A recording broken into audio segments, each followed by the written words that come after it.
Go.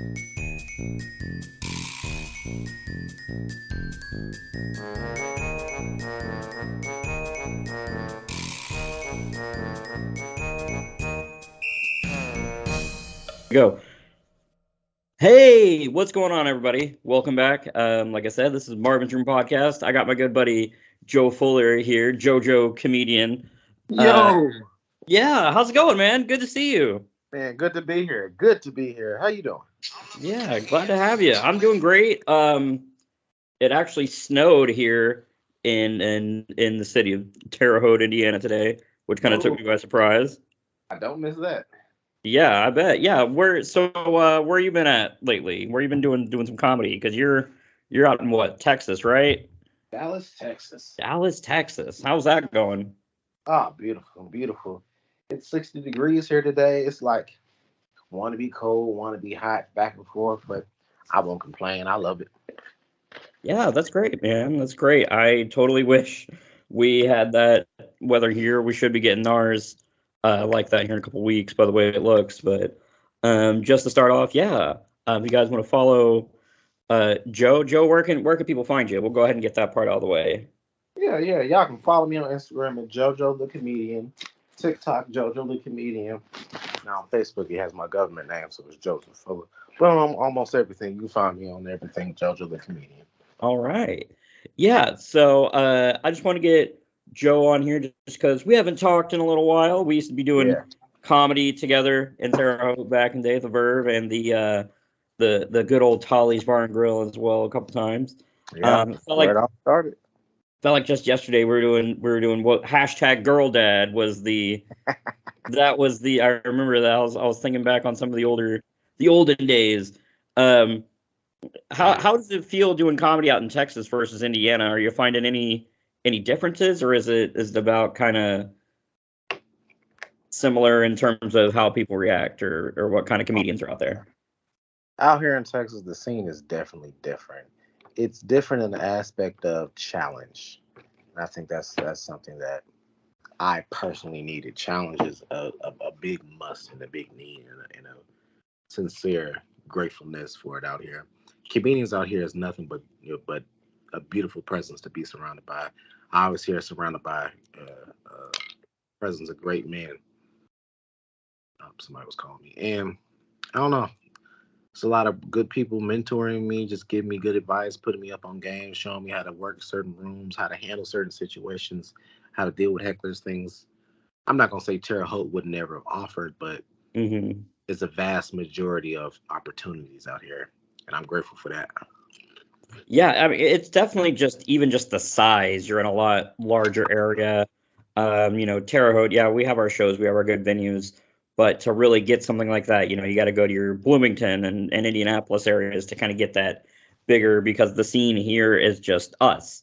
Yep. It's us, what we're doing. So we're, trying to get those things built up some more.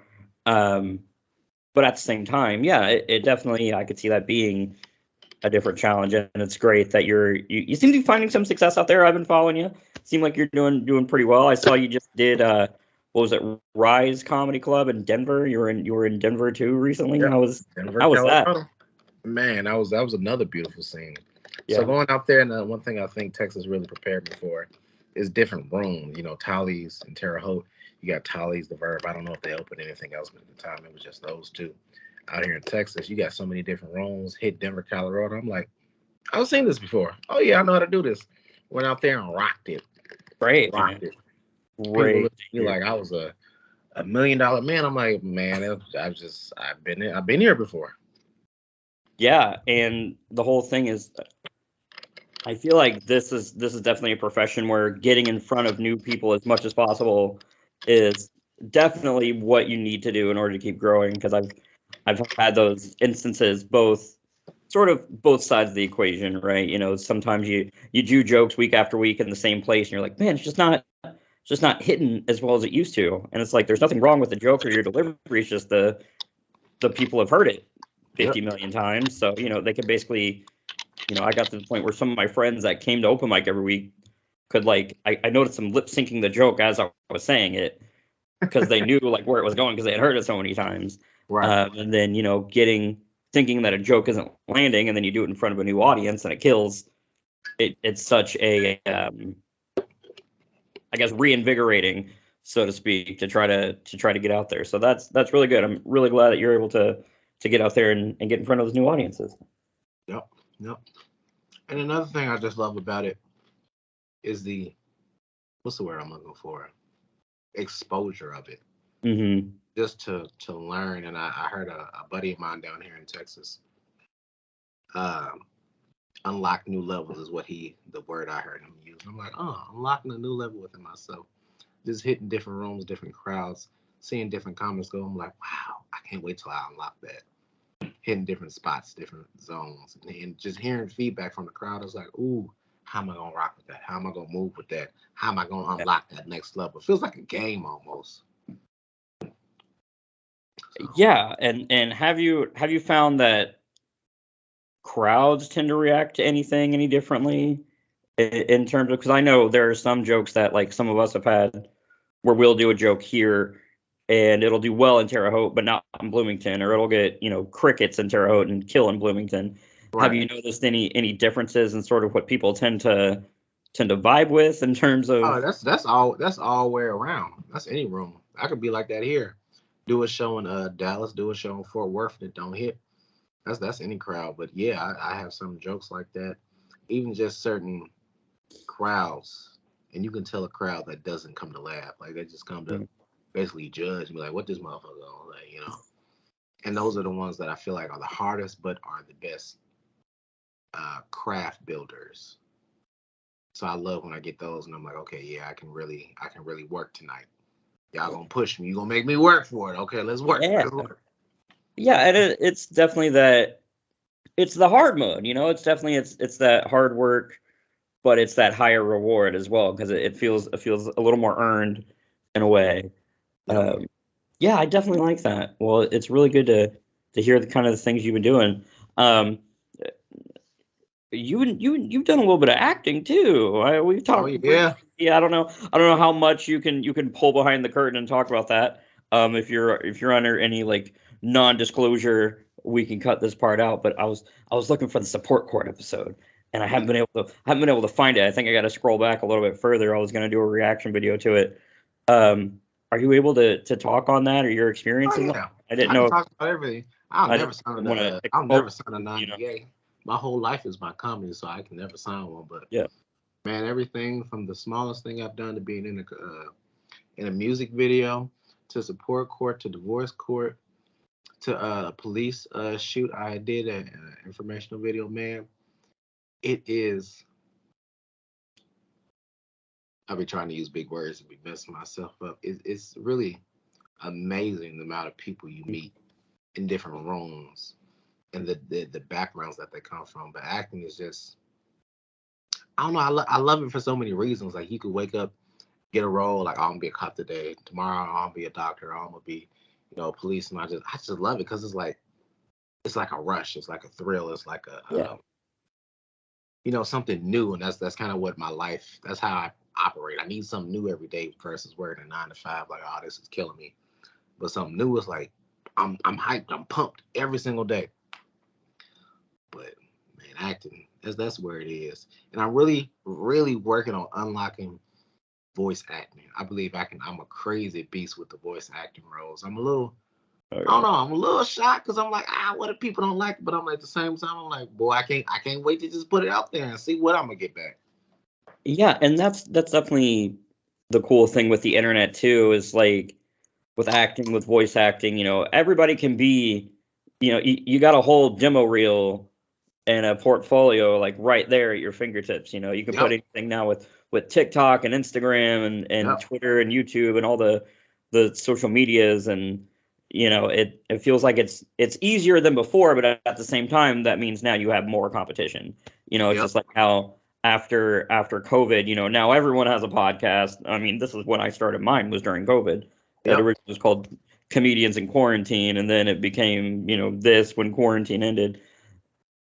So how do you, well, first of all, what kind of voices, are you going for for more of a deep voice? Are you going? I see you're wearing a Looney or the Flintstones. You doing a more Flintstones, Looney Tunes kind of a route. What do you? Anything you're looking for in particular, or are you just kind I of go throwing for everything at the wall? man, I go for all over.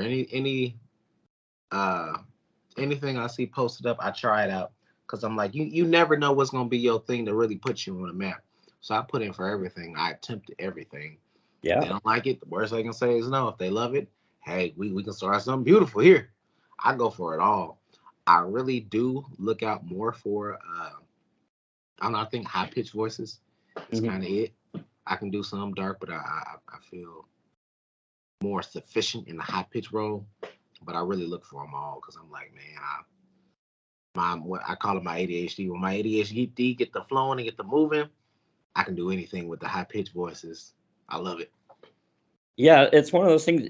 Also, I feel like sticking in your. I'm no vocal coach, mind you. I'm just some idiot with a podcast. Just an asshole talking like he knows what he's talking about. But yeah, I feel like staying in your range is definitely that way to go because then you're not also just destroying your voice. But yeah, we need to find someone. This is an open call to people that can draw and animate because I've been wanting to do this for a long time too. We need to just start just a cartoon or something, just a Yeah, just animated project. We need to like group fund it, and then like that way, if nobody casts us, we'll just cast ourselves in this. Like, yeah, because yeah. I feel like that's the best way to go is just to make stuff and then just get it out there in front of people, and then just kind of the best way to build that audience is just to keep consistently creating. Exactly. I And found. it's just the realm of the unknown. Like I've learned to be comfortable with being uncomfortable. So anything that makes me uncomfortable, but I know I like doing this Yeah. specific category, comedy, acting, anything of that nature is uncomfortable, but it's comfortable for me. Fuck it, let's do it. Oh, can we cuss on here? I'm cussing. Oh yeah, you can cuss on here. You can cuss on here as much as you want. Oh yeah, I'm if you. I'm I'm there. I'm there. Anything that's in the unknown, I'm Yeah. comfortable with being uncomfortable. I love it. Yeah, and it's that also. Yeah, you can cuss as we get all kinds of shits and fucks and dams, and you can. This the show ain't for kids. Now the cartoon we might make might be for kids. This show is not for kids, mostly We clean because up for the babies. We make it nice and cool for the yeah, babies. yeah, we'll do some bleeps and bloops here and there, and we'll say all golly gee and fudge for the children when we do the cartoon. But yeah, Yeah, and the whole thing is discomfort. Discomfort is growth. That's how you don't grow by staying in your comfort zone. yeah. Um, which is something that I've learned the hard way because even when I first started doing comedy, um, I wanted to stay in that comfort zone. It was anything from having an old car that I didn't think would get me to out of town gigs versus just feeling like I wasn't good enough to be doing those gigs. I started turning things down, and then it leads you to just not getting on stuff. So you got to take those chances, and that's why I'm still 5'1". I was too uncomfortable, too afraid of height, You so and this midget stayed, height. I stayed where I was. Don't be like me, kids. No, it's good because like I've done me some plays and stuff. I need to get back out there. You may have inspired me to go audition for something. But And it's you know it's a what's good time. another big thing for me, and I hear it, and I'm like, I'm a firm believer in y- in God, and it's really crazy because like I always hear, even when you're uncomfortable, even when you're unsure, they always say pray. They always say talk to God. When I went to Denver, Colorado, I went out there not knowing what I was gonna do. I went out there with nothing, nothing booked, no shows, not knowing where even anything was. So I said, God, I don't know what I'm doing, but I trust you. I trust this process. I'm here. Man, I promise you, I went to one open mic, I seen it. And it's really organized, the Denver crowd. They have Oh, this really? website where they put all their open mics, all their shows. They put it all on this website. It's like the whole Metroplex can just utilize this versus working for it out here in Texas. That's really dope, first off. But the second thing is just knowing like I went out there in the unknown, not knowing anything, scared, like, dang, what if I don't do anything? Then I just wasted a trip out here. Man, it was so beautiful. And then the very last show that I did, it was a rough night. I can't even lie. It was a rough night. Yeah. I'm pushing through this crowd. I'm working and trying to keep them engaged, working with me, messing with the people in the back that's talking. Man, got down off stage. I felt like I did really bad. Kid you not. 3 people came up to me afterwards like, man, what you doing Saturday? I want to book you for a show Saturday. Dog, I'm about to get booked in a whole nother city, whole nother state I've never been before. It sucked because I had to leave that day, going back to Texas. But I was like, I needed that personally because I always say I'm competing with myself. So it's like, dang, I got booked in a whole nother state. You motherfuckers ain't never seen me before. But you like what I did up there, even though I felt I wasn't doing my best. So that just touched me personally because early in the week, I'm like, God, I don't know what the fuck I'm doing out here, but I'm trying. Hear me. Help me. Don't leave me out here struggling like this. But yeah, man, and that's the kind of things that you love to hear, because in something like this, especially in a trying to make it a profession as well, I've been blessed enough that I got the 8 to 5 job. So like, comedy doesn't work out, I got a full-time job, I got health insurance, like, I can try to be a Twitch streamer, YouTuber, podcaster. Must be nice. I'm sitting here trying to work 2 jobs to provide for my 3 kids. It's rough. It's rough. And they both full-time jobs. Yeah, it's not bad. Of course, I just got myself too. So luckily, I don't I thought you was just having a baby. Was it you or was it Patrick? I don't know. I don't think it was either of us. I don't if somebody was having a baby back there. I might be mistaken with somebody else, but somebody is having a baby. I seen it on Facebook. That I don't know. It certainly was not me. If it was a baby, then I'll be in support court because I don't know about it. But oh shit! You need to tag me in that. You need to tag me if it's me. You need to find that post, and if it's Levi, you need to say. You might want to tell him because look, girlfriend might have something to say about that too. Because no, me and the lady, we're not trying to have any kids anytime soon. We're working on that. We're pretty adamant that we're no kids for the foreseeable future for me and her. But but yeah, man, yeah, I'm just doing my thing, just chilling. So I'm trying to think who it might have been having a baby. Heck, I don't know now, but I'm just gonna tell you right now, it ain't me. I act like a kid too much to be having one. Man, I swear it was Patrick. I really felt like I seen him posted up with a picture with a girl saying, they expecting a little girl. It was a little girl too. You don't know nobody having a girl from Tolly's? Not that I'm aware. Not that I'm aware. If it is, I haven't seen it. So it must be this dad juice. This dad juice is getting me loose. It could be. Is that a dad gin and juice? Is that what we're doing? Is that what we got? It's Hennessy and some juice I poured in here, or was already in here. It's a question. What's always in this cup? But it tastes good every time. I was about to say I hadn't recalled any of us having a girl. So that is. That's what it is. Yeah. What is it? It's the dad juice. It's the dad juice. It's the dad juice. Yeah. I'm blaming it on it. Yep. Blaming on the dad juice. It had you getting dad loose. Hell yeah. Hell yeah. But yeah, man. So I'm trying to think of other things I had planned out here. And then just ultimately beyond comedy, just how the hell are you? Man. Just life, man. It's really anytime I do a podcast, anytime I do an interview, I tell the truth. I tell the truth with everything I do, but I try to be the most honest so audiences on both sides can understand me fully. I've been more so kind of on a journey. I'm just understanding what it is to be, I'm not gonna say a successful father, but a great father. I had a good father, and I'm trying to surpass him to be a great father. I have nothing bad to say about him, but it's just, when it comes to kids, I feel like personally, you got to learn. What I want to say, you have to learn where your fuck ups came from being as a child, and things that you probably needed, so you can turn that right back around to your kids, and just understanding throughout life to be humble throughout every single thing. So I've learned to be humble because at any given time, life can be taken from you. Something traumatic can happen, something bad. So I've learned to be more humble, get a better connection with God, and just be so grateful for everything that's given to me. I've been real heavy on that journey and just understanding to just be happy and not stress free. You know what I mean? Just knock out Mhm. all negativity. That's kind of where I am on this journey in life right now. To be happy, stress free, not fucking with negativity, and just going hard in comedy, man. It's like I'm surrounded by so many people down here that's doing outrageously beautiful things, and I'm not jealous of them, but I'm like, bro, go do your shit. I'm happy for a lot of people down here, and it's for me, it's like, dog, it just makes me excited because when it's my time, I'm like, bro, I know my buddies around me, Trey, Matt, Corey, Cherry, uh, Jordan, who was his name? Roddy, Reggie.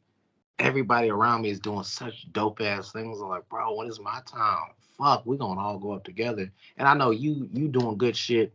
Go, Chikori's doing good shit. Yeah. Gino doing good shit. I'm like, I know so many dope comedians, and it's like we all doing dope shit. It's like it's crazy because it for me personally, I don't know, maybe it's my ADHD.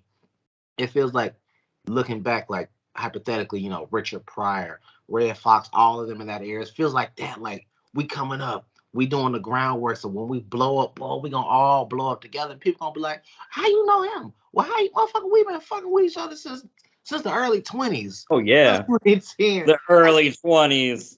Hell yeah, it's so dope. Like Yeah. I don't know, I've been looking at life in a different direction, a different atmosphere. It's really dope to me to just think like I know some hella dope people. Dope Yeah. ass people. It is kind of fun to think about, especially seeing even when we're not all like in the same room all the time like we used to be, like especially, at Tolly's and the Verve, sitting and just chilling and just BSing with each other after the mic and just hanging out and singing karaoke You and know what I shit. miss after the mics every time I used to make everybody do it? The family photos. The I miss family the family photos, I was thinking about photos. that. Yeah. I was just thinking about that. I Those miss and that shit. those are, and it's cool to see everybody like doing their thing, but that if there's one thing that I miss from like those days, it's that is where, we all like feeling like a family. Yeah. And I mean, Shikori, I want to try to get him on here too, just because I'm sure he's got a lot He's to on tour right talk now. Did you see to. that? Yeah, he's got a lot going on. He's actually going to be in Chicago, I think, soon, or in that area. I want him Uh, to come here to Dallas. I wanna introduce him to some dope ass people. oh yeah, Dope. yeah. We got you guys. I don't know if you ever knew Alex Cunningham. I think he started coming around. Not it was kind of around like the quarantine or Mm, post quarantine like COVID area. He's actually in Texas too. He's a really good comedian. He was doing stuff out here for a yeah. long time. He's the only one of the comics that I can actually say I'm either the same height or maybe slightly taller than. Which, I mean, don't Yo, don't let him. twin. I mean, if you put us back to back, he'd probably, he'd probably end up being a little bit taller. But that's why we see eye to eye on so much. But like, Ah. but and he's doing stuff out in Texas, and you guys are out there, and we got guys now that we've been making connections, people in Illinois, and then even here Yeah. still. It's cool to see us, and one of these days, maybe like for like a summer show, like you said, we were talking a little bit yesterday about you wanting to come back and do a little special appearance of sorts. We might have to do a little like homecoming show for all you guys or something, and Yeah, see yeah. That'll be dope. if everybody gets enough That'll free be time. That's gonna be the sort of the big kicker. Maybe like a Terre Haute Kings of Comedy or something, Woo! kind of a I thing love going on, that. Terre and then Haute we all Kings of just kind Comedy. of, I got a little twist to it. I like that. I like that. do like a group podcast or like a post show like Yeah. hangout or something after. I think would be kind of cool. So I don't know. We might have to see what all we can get together on that, because I think that'd be really fun. I don't know. I just want to get you guys back in, just because you're a great group of guys. I miss you. That's why I said I've been wanting you to get on this. When I first brought this back, you're one of the first ones I thought of, just because I've been wanting to talk to you for a while. Man, So that's it's dope. been really cool, like seeing what you've been doing, man. Levi, when you gonna come out? When you gonna go into the surrounding areas? When you gonna come to Texas? Oh man, I need to. I really do need to. I had actually planned on going to Denver. It's funny that you mentioned Denver, back over the winter, shortly after Christmas, and then I got caught in the whole Southwest Airlines Uh, debacle, snafu, whatever you want to call it, where all the Southwest Airlines flights got canceled and everything, and then mm, I haven't had enough free time from work to do any traveling since. So I'm trying to get that off the ground, and now that it's starting to get warmer, I'm coming out of hibernation. I got some people in Bloomington, Illinois, so not so much Bloomington, Indiana, but the other one. So I'll be going the opposite direction, then hopefully trying to get down to Bloomington, and that's kind of my goal. I've been kind of, like I said, I'm coming out of hibernation. I'm getting the podcast back off the ground. I'm revamping my own Insta and TikTok, trying to figure all that out. So it's coming. It's coming as soon as I can get down there. I'm gonna give it a try for sure. and we could do some virtual skits on the TikTok. You know, I'm into that realm. I love that realm right there. We could work together. Oh yeah, for sure. And then, like I said, if we get anybody who knows how to draw, who can animate, who wants to make a show, we can always send some voice clips back and forth Yeah. and edit all that together. I might have to go take an art class. I do work at a college, so I could always just enroll and just learn how to do it ourselves. Man, how is ISU? When I left, they was building damn, what was that? The dorms up on campus. What was those called on campus? They was building up just recently. Oh, well, they tore down Lincoln Quads That's what it is. The a couple years quads. ago. Did they finish that? Yeah, that all got torn down. It's just a green space now. It's just they just planted a bunch of grass and made it a field. What? I thought they was 'Cause- putting more dorms up. No, those Lincoln Quads were so old they tore them all out and then made it a green space. And yeah, they I don't think they've actually added any other new residence halls or anything. And it's been an interesting time. I feel like that's gonna shorten, or it did shorten their number of dorms on campus, because as much students that have coming through, and then you cut out the quads. That's a good percentage of the rooms and boards on campus. Yeah, it's been interesting. I mean, it's not like I'm sharing any insider baseball as well. It's all been in the news, but enrollment all over for colleges hasn't been all that great since COVID. People are choosing to stay home, and now that a lot of those jobs that you can get a 2-year associates and go into a trade and make more money than you can with a lot of stuff you can get with a 4-year degree. So people are just getting, they're just going straight to work and making that good money. So Yep. it's the enrollment's not been quite what it was than when I was a student going there from 2011 to 2015. And so it's one of those things where they don't really have they don't have Lincoln Quads, but at the same time they're not necessarily like needing them either. So yeah, that makes sense. I'm hoping they start getting more people and then have to build a new, that would be the dream. So we're hoping. Yeah, ISU's been an interesting spot. If you look up some of the news about the university, not to talk too much smack because I don't want to. Look, that is your place of work. Don't lose the money. Well, man. the walk they still do it because it's an event. They can't stop it. Yeah, no. But that's what they talked about. Yeah, strongly discouraging doing the walk. I don't think it's really ever going away, especially since we got it's a tradition. You can't just. It's tradition, exactly. I mean, I've only done it once. I can't really sit here and act like it's like we gotta protect the walk. I've done it twice, and each time I feel I have a lot of dad juice on hand. A lot of dad juice. I did it once, and I was just like, never again. I was like, just doing it as far as like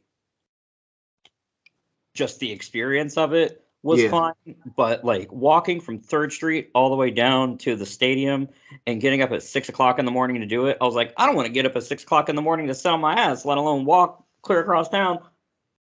I would do it 3 times in a day just because. I got these little legs. I can't be walking that far. I'm gonna walk that far. No. Hey, the first time I did it though, I did not know how far that damn stadium was. I was 20 minutes in and said, "Fuck, are we there yet? Are we there? This shit is long."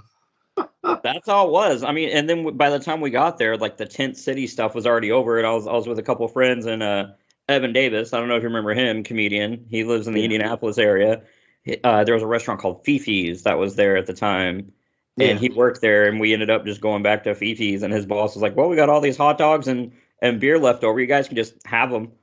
They're like, we're not even going to charge you. So we just were like, all right. We just sat there and drank a little bit more and ate some free hot dogs. And then one of his buddies got off work and just gave us a ride back to his house. And we just chilled out and then just went home when we sobered up. So I can't say I really had a bad experience. It's just I'd never went at the age of 30. I don't want to do it again. My knees are bad enough sober. I don't think I need to be morning and trying to make it all the way down there. I'd probably these college kids would be putting me in a wheelchair like, all right, Grandpa, let's get you back to the home. Yeah. I don't think I could be doing the walk at my advanced day. These old bones of mine. I miss it. Man, I was a lit scene. It is, and you know what? That's what's cool is it's still a good community, though. I know like people say things about like the status of the university, and it's still a good, support of the arts and what students are doing. We actually got a guy, his name's Samuel Owens. I did a show with him. It was 7th and Elm. It's called the Treehouse now. It's another place we haven't been doing open mics. We've been doing shows there. It's literally at 7th and Elm for anybody who wants to know where it is. And we've been doing shows there, and that's an all ages area. So you don't have to be 21 to get in. You can be in there and be under 21. Obviously, you just can't drink. And I put him on one of the shows because I saw him when they did like a mixed open mic with like musicians and poets and everything, and he was there, and I put him on one of the shows. And he's 19 years old, so I'm sitting there telling him about like the glory days of like when we were doing this, and again, it's another one of those, all right, Grandpa, let's get you back to the home. But to see him, he's out here, he's grinding it out, he does stuff in indie, and like he's like, I'm hoping he sticks around, because part of me is like wanting him to go and just do the best he can going and getting out there, and the other part of me is like, you're the future of this scene, this art craft that we do, because he's got a lot of he's got some good ideas. He got a lot of chutzpah. Kid's got a heart, and it's cool just to see that it's not like dying with us in a way. Like if we all just kind of settle down or we all kind of go our separate ways, it's cool that like there's that, and then it's also like still being fostered at ISU because they still do their own like. I'm trying to think of the name of the event and I'm blanking on it, but certain events where like they had like a talent show, and I sent him a message. I was like, hey man, you should do this. He's like, I'm already signed up. I got you. So like he's already like getting it. So I'm hoping the more that we advertise too, we can get some more people out here, because I mean, there's only so many times we can all be like, we're 30. Right. Like we need some of these Gen Z kids to be coming in here and new faces. We need some new faces, some new perspectives, the younger perspective, who can tell us old millennials and such, kind of what for, because that's it, and again, I guess it's the whole theme of looking back where we all were versus where we are now. It's neat to see people like Sam who were where we were when we started now, like moving forward. So it's really cool to see. Yep, it really is. Yeah, makes me feel like a comedy dad. Maybe I need comedy dad juice. I'm the resident. I'm telling you, man, Amazon got some good cups on sale right now. You better cop you one. Yeah. Some real good ones. See, when's your merch line coming out? See, you need your own cups. You need some JoJo cups. I actually am in the process of getting my own merchandise work. See, look, you go. Already know where I'm going. You already know. I'm in the process of working that out. There you go. Yeah, because I'll say, for anybody interested, I found these the other day. I made these. I got these postcards. Hey. QR code on the back. That's Vitaly's. We did the Downtown Terre Haute Pride Festival, and these actually didn't do too bad. I was a little bit surprised, so I got those. I think we're at the point where I made my returns. I might just start giving them out. So, let's do a little free advertising, right? So we'll have to see. But yeah, what you got anything? You got anything planned? You doing what? Cups, hats, shirts? I'll buy a shirt. I have a show. Well, not a show. I'm actually opening up my own open mic here in Dallas, Texas. If anybody's in the city and want to come see me, March 22nd, I'm gonna be at Hookah Lounge and Cafe in Allen, Texas. Wednesday night, 8 o'clock, open mic. If you're a comedy, if you're a musician, if you're a poet, if you're anything of the above, hit me up. I can put you on, and we can make some magic happen. Yeah, that's the big thing I'm doing right now. Yeah, and that actually was leading me into my next point. I was going to say, if you got anything to plug, now's the time because we're getting ready to wrap up. So, yeah, where's yeah. that? Just tap in with me on Instagram, JoJo the Comedian, TikTok, JoJo the Comedian, Twitter, JoJo the Comedian, Facebook, Joseph Fuller, Snapchat, JoJo the Comedian. It's free to support. It's free to support an upcoming live comedian who loves the craft, who's working for a higher purpose, to provide for his kids, and just do what I love. It's free to support. Follow me. Support. Cash App. Red Dog 27. Yeah, I take some tips. Anything you want to give. Yeah. Follow him. Like you said, it's free to follow. It's free to support. It doesn't cost anything just to hit that like button, hit some shares, boost that engagement. Even commenting on a video can boost engagement. It definitely something that means the world to us, just to show us that people are out there and listening. So yeah, definitely go follow Joe. Go follow him on everything. I'll make sure to put your links also in the description. So go down there into the description down below and find those links. And much like the Jerry Springer show, do you have a final thought that you want the people to go away with? It can be funny, enlightening, anything. No matter where you're at in life, you could be at your lowest, you could be at your highest. Always take a leap of faith. Always take a leap of faith. And my daughter wakes up. All right. Well, that's a good sign for us to let Joe down his dad juice and then go be a dad and give his kids some juice, the kid friendly juice though. Yeah, right. Apple juice, straight apple juice. It's straight apple juice. All right. Hey, Joe, it really did mean a lot to be able to talk to you, man. I'm really proud of what you're doing out there, and thanks for chatting. I hope to talk to you again soon. Yeah, definitely, man. Grateful to be here. Thank you for having me. All right. Thank you all as well. All right. And that concludes the Marvin's Room podcast. Thank you and good night. Hey.